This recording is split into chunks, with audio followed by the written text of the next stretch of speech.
Things are getting interesting now.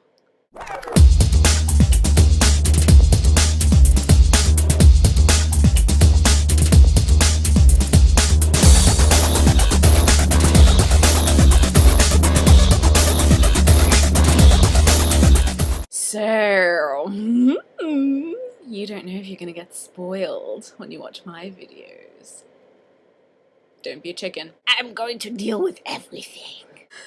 Astrid has moved on from her first home, and as per Astrid's style, she is being influenced by somebody new, and she is learning from a new set of people. I think the secondary characters in this section of the book are fantastic, really varied, multidimensional, and just strong. Astrid really suffers in this part of the book, and I like that. I like characters to really be pushed to their limits. She was. Getting the feeling that Astrid is breaking away from her mother, as Rachel said in her last video. I like that a lot. I like the sort of standing on her own 2 feet, and this whole book feels like it is a journey for Astrid to step away from what her mother is and find her own voice. And at the moment she's doing that by being influenced by other people and replicating other people's styles. So we start out on chapter 9, leaving off from the event that happened at the end of chapter 8. And it's all very intriguing and we don't know what's going to happen. I love the way that Fitch toys with you. You don't know what's happening. You don't know. There's an element of drugs involved.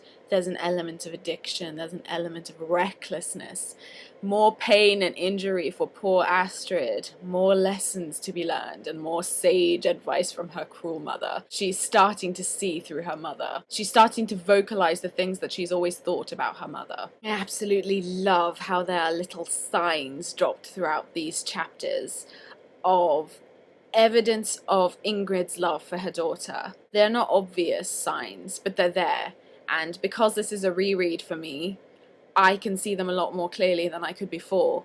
And this novel is so multi-layered that I'm seeing things I didn't see the first time. So I don't want to give too much away, given that I'm on a second reading. But this is the kind of book I suppose it illustrates that you get much more from it the more you read it. And these chapters themselves are elemental and key and crucial, and there are so many safe zones. You think that Astrid is safe for a while, but then there are dark edges creeping in the sides, and then, you know, Astrid is in very desperate, gloomy situations, and she's reflecting on them, and she's hardening, and I really like that about Astrid. I like how she's getting hard, and I like how Janet Fitch plays with that. It's almost painful to watch, but you're so invested you can't let go, and you have to see how far it goes.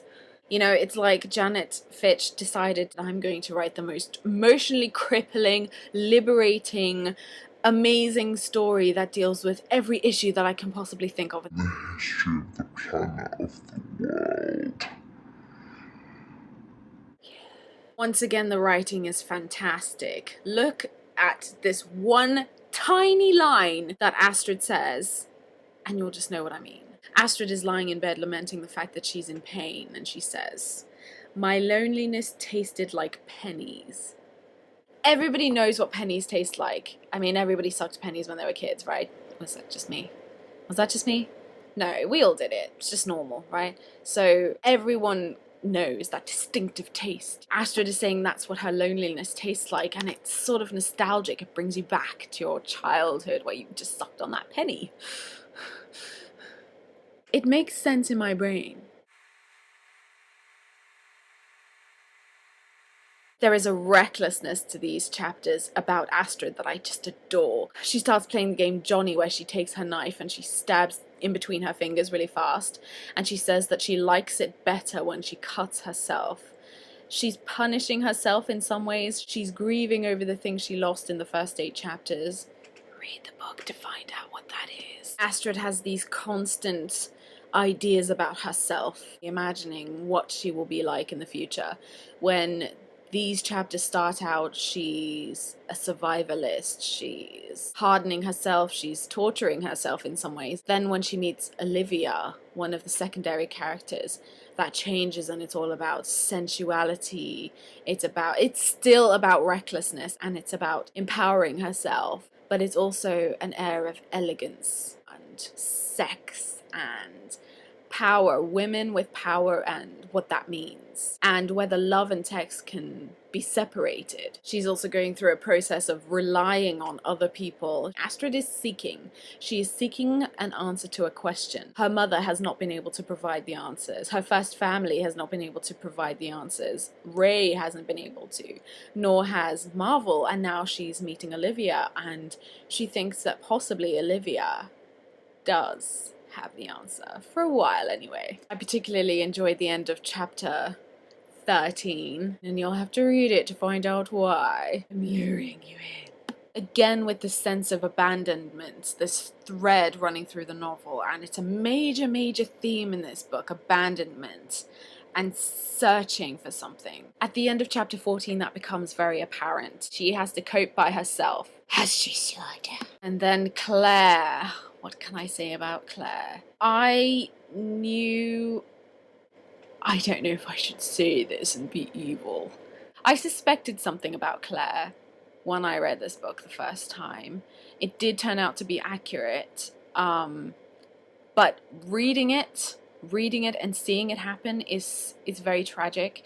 And Ingrid's magnetism and influence over Claire, given that Astrid has just finally found someone who is solely hers and who loves her, is heartbreaking to watch, even for me.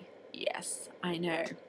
I won't go into more detail than that, but suffice it to say, it's a hard read. It's painful in a very pleasant way. So yes, so far that is what has happened.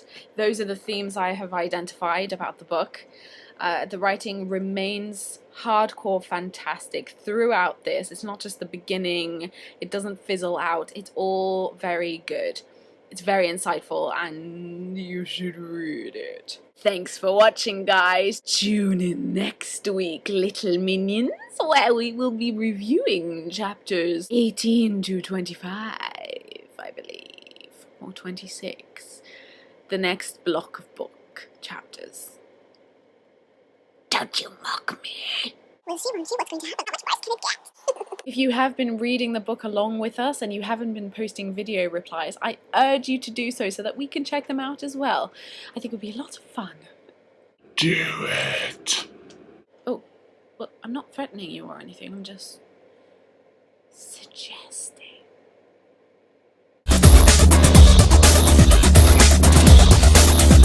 Tune in next week, little minions, where we will